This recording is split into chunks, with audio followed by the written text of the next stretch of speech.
When the war ended in Europe, there were 10 million refugees who needed to be obviously taken care of almost immediately, and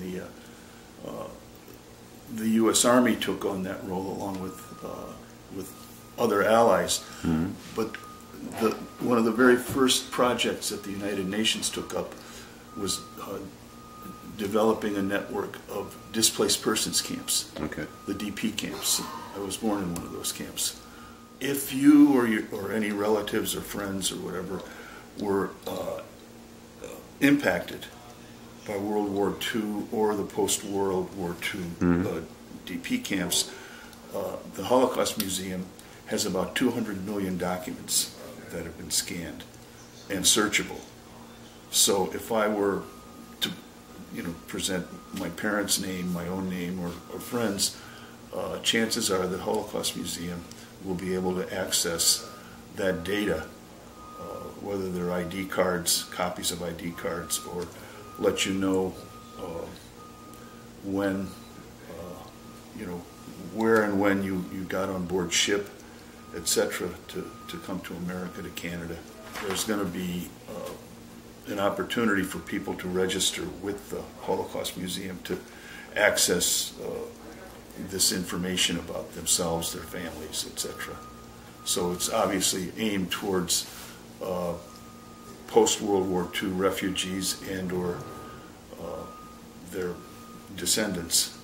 So what kind of materials did they scan here? Newspapers. Okay. Some of them were daily newspapers, periodicals. Will there be things like ID cards, camp records? Yeah.